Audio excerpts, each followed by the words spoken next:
Ang energy attack ng Dragon Emperor ay kumawala patungo kay Lin Moyo nang hindi kapani-pani walang bilis.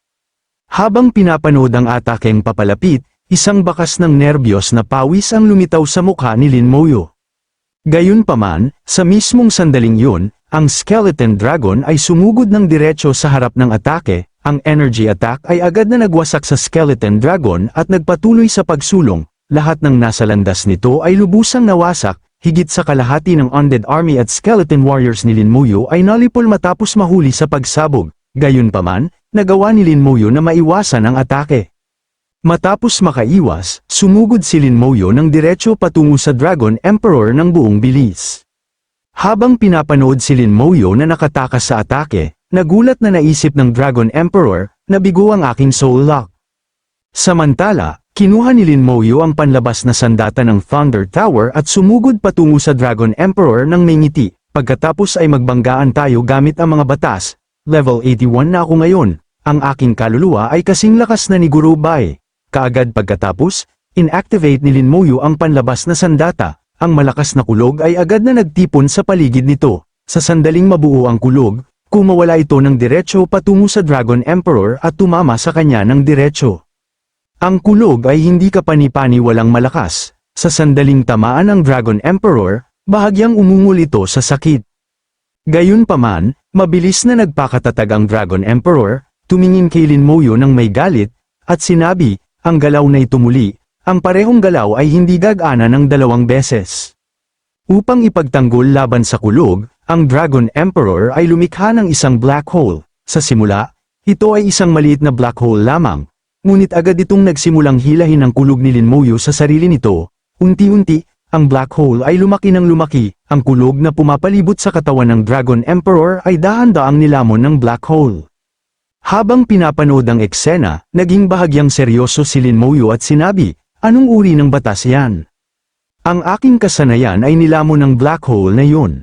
Matapos sabihin yun, agad na lumikha si Lin Moyo ng isa pang thunder attack. Sa pagkakataong ito, gumawa si Lin Moyo ng isang mas malakas na bolt ng kulog at inilunsad ito ng diretso sa Dragon Emperor. Upang harangin ang atake, inilipat ng Dragon Emperor ang black hole ng diretso sa harap ng kulog. Ang kulog ni Lin Moyo ay agad na nasipsip sa black hole. Gayunpaman, sa pagkakataong ito matapos masipsip ang kulog, ang black hole ay nanginig ng bahagya at nagsimulang lumiit. Nang makita ito, sinabi ni Lin Moyo, lumiit ang black hole. Mukhang limitado ang dami ng kapangyarihan na kayang sumipsip ng black hole na yun. Habang sinasabi yun ni Lin Moyo, biglang napansin ni Lin Moyo na ang Dragon Emperor ay ganap ng gumaling at muling sumusugod patungo sa kanya. Habang pinapanood ang Dragon Emperor na papalapit, sinabi ni Lin Moyo, gumaling na siya agad.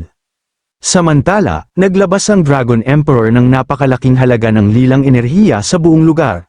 Tumingin dito, seryosong sinabi ni Lin Moyo, kaya, hanggat hindi nauubos ang enerhiya sa loob ng higanteng palakol na yon, hindi ko ito masasaktan. Ang isang super god level weapon ay tiyak na naglalaman ng napakalawak na kapangyarihan. Kahit na patuloy kong ubusin ito ng mga araw at gabi, malamang na hindi ko ito mauubos.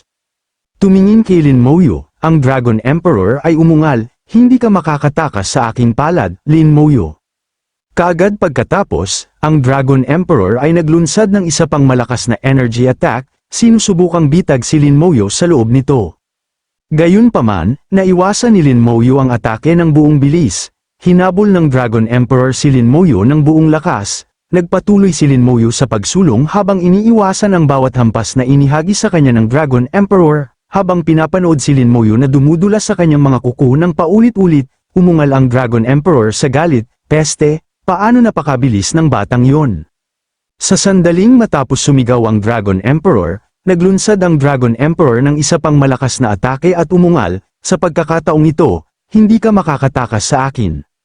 Mamatay ka, gayunpaman, naiwasan din ni Lin Moyo ang ataking yun at agad na nag-teleport palayo sa lugar. Tumingin sa paligid at hindi mahanap si Lin Moyo kahit saan, ang Dragon Emperor ay umungal sa galit, peste, saan siya pumunta, tumakbo na naman ba siya? Ang Dragon Emperor ay balisang naghanap sa bawat direksyon bago muling umungal, lumabas ka rito, Lin Moyo, kung may tapang ka, lumabas ka, bakit siya tumakbo muli? Samantala, si Lin Moyo ay nag-teleport na sa malayo mula sa Dragon Emperor. Dumating si Lin Moyo sa isang nagyayelong rehiyon at nagpatuloy sa paglipad ng buong bilis. Habang iniiwan ang lugar, sinabi ni Lin Moyo, "Wala akong magagawa sa Dragon Emperor, ngunit wala rin siyang magagawa sa akin. Sisirain ko ang bawat Dragon Clan City na aking madadaanan." Matapos sabihin yun, lalong pinabilis ni Lin Moyo ang kanyang bilis at lumipad palabas ng nagyayelong rehiyon. Samantala, ang Dragon Emperor ay dumating din doon. Matapos mabigang mahanap si Lin Moyo muli, ang Dragon Emperor ay umungal sa galit, "Lin Moyo, duwag, lumabas ka at lumaban ka sa akin hanggang kamatayan, lumabas ka." Gayunpaman, sa oras na yon, si Lin Moyo ay umalis na rin sa rehiyong yon. Nagpatuloy si Lin Moyo sa paglipad ng buong bilis habang sinasabi, "Gaano na ako katagal lumilipad?" Sabi ni Antares, "Ito ay isang piraso lamang ng isang maliit na mundo. Paano ito napakalawak?" Makalipas ang ilang sandali, biglang naramdaman ni Lin Moyo ang isang malakas na aura at huminto ng may pagkagulat. Naramdaman ng aura na yon. Nagulat na sinabi ni Lin Moyo, "Ito ang aura ng panahon." Sa mismong sandaling yon, ang kapangyarihan ng batas ng panahon ay nagsimulang makaapekto sa katawan ni Lin Moyo. Habang pinapanood ang kakaibang penomenon, sinabi ni Lin Moyo, "Ito ang kapangyarihan ng isang batas." Pagkatapos nito, huminto si Lin Moyo at ganap na nakatuon sa pakiramdam ng kapangyarihan ng batas ng panahon. Sinasabing, "Nararamdaman ko ang kapangyarihan ng batas ng panahon." Sa sandaling mag-concentrate si Lin Moyo sa aura, ang kanyang katawan ay nagsimulang kuminang. Makalipas ang ilang sandali, ang kapangyarihan ng batas ng panahon ay nagsimulang masipsip sa katawan ni Lin Moyo. Habang ang kapangyarihan ng batas ay nagsanib kay Lin Moyo, hindi mabilang na mga clone ni Lin Moyo ang lumitaw sa kanyang paligid. Makalipas ang ilang sandali, ang bawat isa sa mga clone na yun ay nagsanib pabalik sa katawan ni Lin Moyo. Matapos lubos na maunawaan ang kapangyarihan ng batas ng panahon, dahan-daang iminulat ni Lin Moyo ang kanyang mga mata at sinabi, "Naunawaan ko ang batas ng panahon dahil sa mga pakpak ng undead at sa Aging Cursed skill na dating taglay ko. Talagang naunawaan ko ang isang bakas ng kapangyarihan ng batas ng panahon." Si Lin Moyo ay tumitingin pa rin sa kanyang bagong kapangyarihan nang hindi mabilang na mga dragon at dragon warship ang sumugod patungo sa kanya ng buong bilis. Isang level 94 na Dragon King ang lumipad kay Lin Moyo at sumigaw sa lahat ng nasa likuran niya. Siya ang pumatay sa bilyon-bilyon ng ating mga kalahi. "Lin Moyo, mamatay ka, patayin siya." Tumingin sa kanilang lahat, ngumiti at tumawa si Lin Moyo, "Dumating kayo sa perpektong oras. Hayaan ninyong subukan ko ang kapangyarihan ng batas na aking naunawaan." Sa sandaling matapos magsalita si Lin Moyo, inactivate niya ang Bone Prison skill. Ang mga kadena na gawa sa buto ay kumawala ng diretso patungo sa isang Dragon King at mahigpit na binalot siya mula sa bawat direksyon. Ang Dragon King ay lubusang napigilan ng Bone Prison ni Lin Moyo. Ang Dragon King ay desperadong nakipaglaban upang makawala, ngunit kahit anong gawin niya, hindi siya makatakas. Tumingin sa mga kadena ng may pagkabigla, ang Dragon King ay sumigaw, "Ano ang bagay na ito? Bakit hindi ako makawala mula rito?"